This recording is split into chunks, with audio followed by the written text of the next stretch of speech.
You don't have to actually quit your gambling this weekend to actually be there for your daughter's game on Saturday.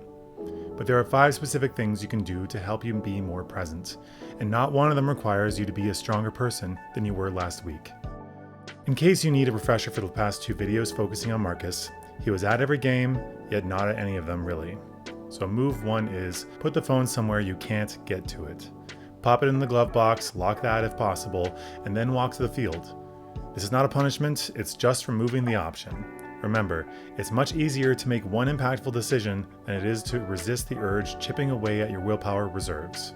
No more decisions at the moment because there's nothing to act on. Thus, most of the presence tax dies with the device's inaccessibility. If even that would tempt you to get up from the bleachers and walk to your car, consider enlisting your partner in the scheme if she's in attendance. Give it to her and put it on Do Not Disturb mode. Though, if they aren't fully aware, then this might be a conversation for another time, as you don't want to have a potential blowout at your daughter's soccer game. Move 2 is, no open bets during the game's time frame. You're probably familiar with Gamban, which I've recommended before, but that's an all or nothing tool, built for the man who's quitting now. But perhaps you're not quitting this weekend. For this job, the better tool might be Bet Blocker, which allows you to ban websites and apps for particular timeframes, and even their help service won't unlock it for you if you reach out. So what you do, in a calm moment when you're not tempted, block off the time when you know the game will be taking place. Thursday night, set it for Saturday, from 9 till 1. Make it recurring, and you've protected every Saturday after this one too. Just like leaving your phone in the car, you can make one decision when you're strong so that you can avoid temptation when you might be weak. Saturday morning, you doesn't get a vote, because Thursday night you already took that away from him. But if you don't want to install anything, here's the manual version.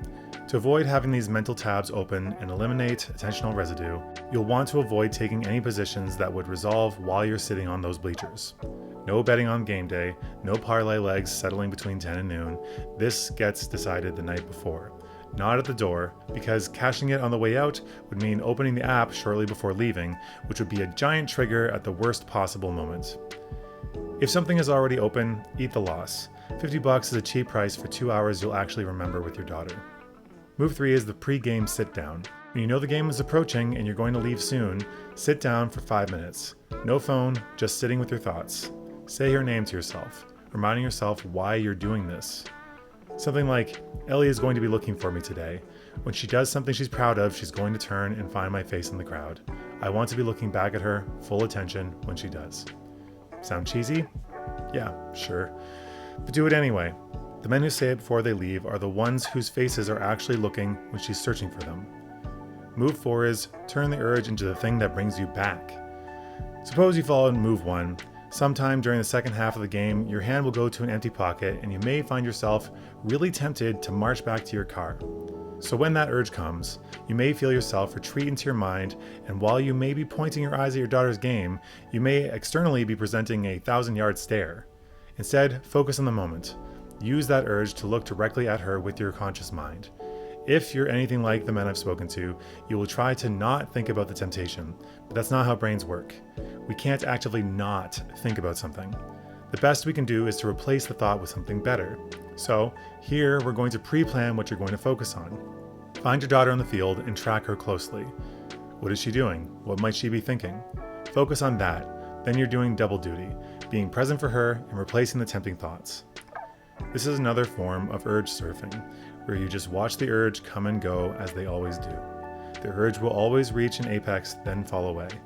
You just need to be focusing elsewhere while it does. It's an almost ironic twist. This could be the thing that trains you to pay special attention. Every time the urge arrives, it becomes the bell that rings you back to her. You'll have reprogrammed the thing that used to take you away from her to instead bring you closer. If you're watching this and thinking, I could do all 5 of these, and I'd still know that isn't the real problem, then that's a conversation worth having. The free strategy call is linked below.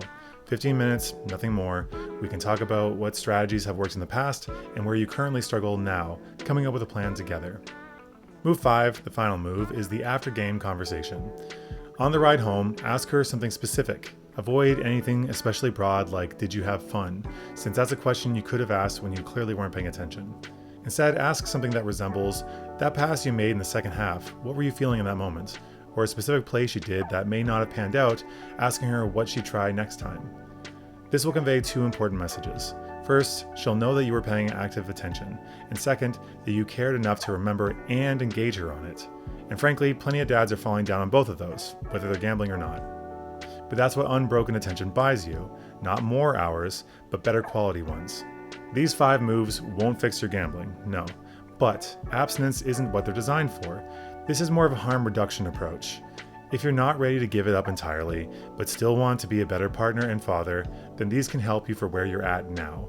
And if you tried these and want to move toward fully quitting, then you know where to find me for that free call. As always, I'm Phil Shea, Addictions Counselor. Have a great day.